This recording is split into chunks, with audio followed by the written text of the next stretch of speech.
ভারত যদি বন্ধুত্ব দেখায় বন্ধুত্ব পাবে, কিন্তু ভারত যদি বাংলাদেশে আধিপত্যবাদ বিস্তার করতে চায়, বাংলাদেশের 18 কোটি জনগণ সেটা রুখে দেবে।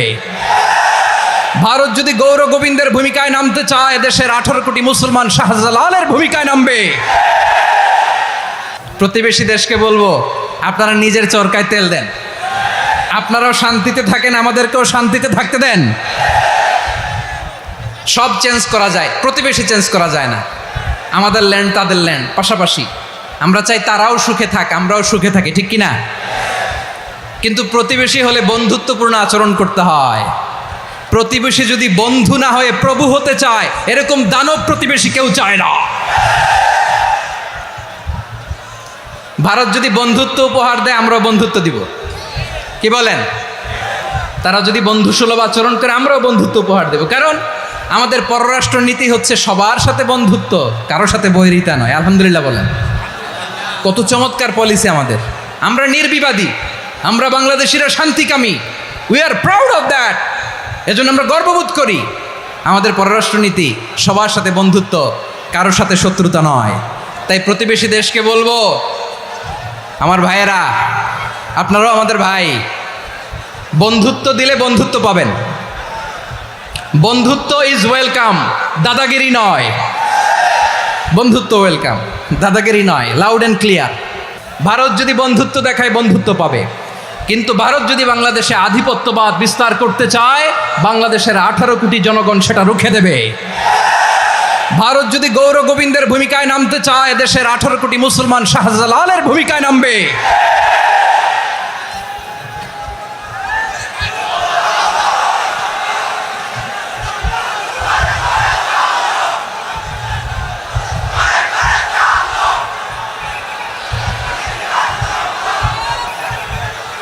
প্রিয় ভাইয়েরা, আমরা বন্ধুত্বে বিশ্বাসী, শত্রুতায় নই, ঠিক কিনা বলেন? আল্লাহ আমাদেরকে বোঝার তৌফিক দান করুক। তাহলে এই যে তারা বলেছে এদেশে সংখ্যালঘুরা কষ্টে আছে, দুঃখে আছে, এটা কি ঠিক? বলেন, এটা কি ঠিক? না, তারা ডিস ইনফরমেশন শেয়ার করেছে, এটা ঠিক নয়। আমার প্রতিবেশী বন্ধু রাষ্ট্রকে বলবো, আপনারা এটা করবেন না, এটা করবেন না। আমরা শান্তিতে আছি, আপনারাও শান্তিতে থাকেন, আমাদেরকেও শান্তিতে থাকতে দেন। এই যে চিটাগাংয়ের অ্যাডভোকেট আলিফ হত্যাকাণ্ডে গোটা বাংলাদেশ আমরা ধৈর্যের পরাকাষ্ঠা দেখিয়েছে, চিল্লায় বলেন ঠিক কিনা? আমাদের নেতা আমাদেরকে ডেকেছে, আমরা শান্ত থেকেছি। আমরা শান্ত থাকতে চাই, আমরা ঐক্যবদ্ধ থাকতে চাই। যে কোনো ষড়যন্ত্র রুখে দেওয়ার জন্য ঐক্যবদ্ধ প্রচেষ্টার কোনো বিকল্প নাই। তাই আজকের আলোচনার ছোট্ট একটা টপিক আমি শিরোনাম ঠিক করেছি, আমাদের জীবনে, সমাজ জীবনে, ধর্মীয় জীবনে, রাষ্ট্রীয় জীবনে ঐক্যবদ্ধ থাকার গুরুত্ব। এবার আওয়াজ করে পেকুয়ার ভাইয়েরা বলেন, আমরা ঐক্যবদ্ধ জীবনযাপন করতে চাই কি চাই না? আল্লাহ তাআলা সে নির্দেশনাই দিচ্ছেন। আল্লাহ তাআলা ইরশাদ করছেন, ওয়া'তাসিমু বিহাবলিল্লাহি জামিআন ওয়া লা তাফাররাকু ওয়াযকুরু নি'মাতাল্লাহি আলাইকুম إذ كنتم أعداء فألف بين قلوبكم فأصبحتم بنعمته إخوانا وكنتم على شفا حفرة من النار فأنقذكم منها كذلك يبين الله لكم آياته لعلكم تهتدون الله أكبر পড়েন। আল্লাহ বললেন, ও গোলামেরা শোনো, ওয়া'তাসিমু বিহাবলিল্লাহি জামিআ, ও আমার গোলামেরা সবাই মিলে আল্লাহর রশিকে আঁকড়ে ধরো। আল্লাহর রশি হলো ইসলাম, আল্লাহর রশি হলো কোরআন। আল্লাহ বললেন, কোরআনকে আঁকড়ে ধরো, ইসলামকে আঁকড়ে ধরো। একা একা আঁকড়ে ধরলে চলবে না, জামিয়া, সবাই মিলে আঁকড়ে ধরো। এই আদেশটা আমাদের জন্য দান করেছেন কে? আল্লাহ তাআলার নির্দেশ, ওয়া'তাসিমু বিহাবলিল্লাহি জামিআ, সবাই মিলে আল্লাহর রশিকে আঁকড়ে ধরো। হাবলুল্লাহ মানে আল্লাহর রশি, হাবলুল্লাহ মানে কি? রশি। এই হাবলুল্লাহ, আল্লাহর রশি বা আল্লাহর রজ্জু দ্বারা উদ্দেশ্য হচ্ছে ইসলাম। আল্লাহর রশি দ্বারা উদ্দেশ্য কি? তাফসিরে অনেক ব্যাখ্যা এসেছে। এরকম পরিস্থিতিতে তাফসিরের সূক্ষ্ম সূক্ষ্ম বিষয়গুলো আমরা শোনাতে চাই, কিন্তু পরিবেশ হয়ে ওঠে না। আল্লাহর রজ্জু বা আল্লাহর রশি দ্বারা উদ্দেশ্য হচ্ছে ইসলাম। আল্লাহর রজ্জু বা আল্লাহর রশি দ্বারা উদ্দেশ্য হচ্ছে কোরআন, কারণ কোরআন আমাদেরকে ঐক্যবদ্ধ করে। ইসলাম আমাদেরকে ঐক্যবদ্ধ করে, চিল্লায় বলেন ঠিক কি না? এজন্য আল্লাহ বললেন, তোমরা আমার রশিকে আঁকড়ে ধরো, বিচ্ছিন্ন হয়ে না, আমার দেয়া নেয়ামতগুলো স্মরণ করো। যখন তোমরা ছিলে শত্রু, তোমাদের মধ্যে হৃদয়ে আমি আল্লাহ ভালোবাসা ঢেলে দিলাম, ফলে তোমরা সবাই ভাই ভাই হয়ে গেলে। তোমরা সবাই ছিলে জাহান্নামের কিনারায় জ্বলন্ত অগ্নিকাণ্ডের পাশে, আমি আল্লাহ দয়া করে ঈমানের বদৌলতে তোমাদেরকে আগুন থেকে ফেরালাম। আমি আল্লাহ দয়া করে তোমাদেরকে জান্নাতের পথ দেখিয়ে দিলাম। সুবহানাল্লাহ পড়েন। এমন পথ দেখালাম যেই পথ তোমাদেরকে জান্নাতে নিয়ে যাবে, পথের দিশা তোমরা পাবে। লাআল্লাকুম তাহতাদুন। প্রিয় ভাইরা, তাহলে আমাদের যে ঐক্যবদ্ধ থাকতে হবে, এই নির্দেশটা কার? নাকি মন মতো আমি বানায় বলতেছি? আওয়াজ করে বলুন, নির্দেশটা কার? আল্লাহ। তাহলে আমাদেরকে ঐক্যবদ্ধ জীবন যাপন করতে হবে। প্রিয় ভাইরা, ইসলাম আমাদেরকে ঐক্যবদ্ধ করে। ইসলাম আমাদেরকে কি করে? সংঘবদ্ধ করে, ঐক্যবদ্ধ করে। বিচ্ছিন্ন হওয়া যাবে না। বিরোধ, বিচ্ছিন্নতা, মতানৈক্য, এগুলো আমাদেরকে ধ্বংস করে, আমাদেরকে দুর্বল করে। আর আমাদের ঐক্যবদ্ধ প্রচেষ্টা আমাদেরকে বিজয়ের দিকে এক ধাপ এগিয়ে নেয়। চিল্লায় বলেন ঠিক কিনা? এজন্য আল্লাহ বললেন, ওয়াতাসিমু বিহাবলিল্লাহি জামিআ।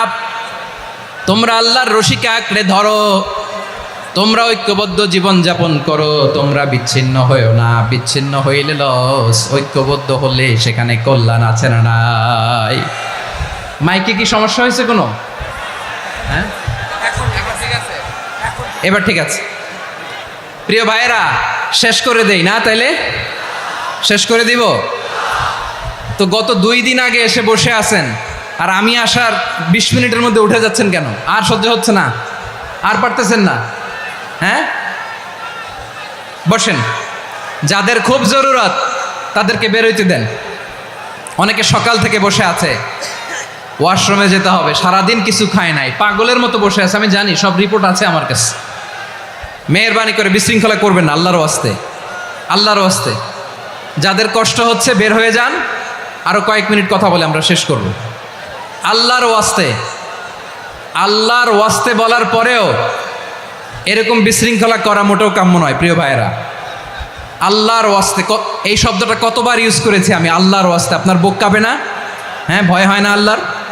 একটু থামেন, একটু থামেন, মেহেরবানি করে, মেহেরবানি করে। এই তো, হ্যাঁ, মাশাআল্লাহ। আল্লাহর ওয়াস্তে প্রিয় ভাইয়েরা, ঐক্যবদ্ধ হতে হবে আমাদেরকে। আদেশটা কার? একটু আওয়াজ করবেন। ঐক্যবদ্ধ জীবন যাপন করতে হবে, আদেশটা কার? আমাদের আগে যে সমস্ত জাতিগোষ্ঠী ধ্বংস হয়েছে, বিভেদের কারণে হয়েছে। বিশ্বনবী বলেন, বুখারীর বর্ণনা, ফাইন্নামা আহলাকাল্লাযীনা মিন ক্বাবলিকুম কাসরাতু মাসাইলিহিম ওয়া ইখতিলাফুহুম আলা আম্বিয়াইহিম। তোমাদের আগে ইহুদি নাসারারা যারা ধ্বংস হয়েছে, আমার গজবে উপনীত হয়েছে, 2টা কারণ ছিল। নাম্বার 1, কাসরাতু মাসাইলিহিম, বেশি প্রশ্ন করত, প্রয়োজনে অপ্রয়োজনে নবীরে প্রশ্ন করে আটকাইতে চাইতো, এরকম ডাকাত ছিল তারা।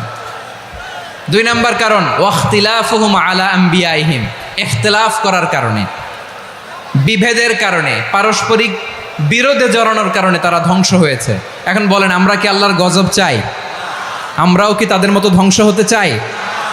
এজন্য আল্লাহ তাআলা সূরা আল ইমরানের 105 নম্বর আয়াতে বললেন, ওয়ালা তাকুনু কাল্লাযীনা তাফাররাকু ওয়াখতালাফু মিন বা'দি মা জাআহুমুল বাইয়িনাত ওয়া উলাইকা লাহুম আযাবুন আযীম। খবরদার, প্রমাণ পাওয়ার পরেও, দলিল নাজিল হওয়ার পরেও যারা বিরোধ করেছে, ইখতিলাফ করেছে, বিচ্ছিন্ন হয়েছে, খবরদার তোমরা তাদের মতো হও না। যদি তাদের মতো হও তাহলে জেনে রাখো, ওয়া উলাইকা লাহুম আযাবুন আযীম, তাদের জন্য আমি মর্মন্তুদ শাস্তি প্রস্তুত করে রেখেছি। যারা বিচ্ছিন্ন হয়েছে, বিরোধ করেছে, তারা কারা? ইহুদি নাসারারা। এই আয়াতের তাফসীরে কাল্লাযীনা তাফাররাকু ওয়াখতালাফু, যারা বিচ্ছিন্ন হয়েছে, বিরোধ করেছে, তারা কারা? মুফাসসিরিন ইকরাম বলেছেন তারা ইহুদি নাসারারা। আওয়াজ করে বলুন তো, তারা কারা? ইহুদি নাসারারা। বিষ্ণু ঈসা ইসলাম সুনানে আবু দাউদ এবং তিরমিজির হাদিসে বলেন, ইফতারাকাতিল ইয়াহুদু আলা 71 ফিরকা, ইহুদিরা 71 দল হয়েছে। ইখতিলাফ করতে করতে কয় দল? সবাই বলে নাই, কয় দল?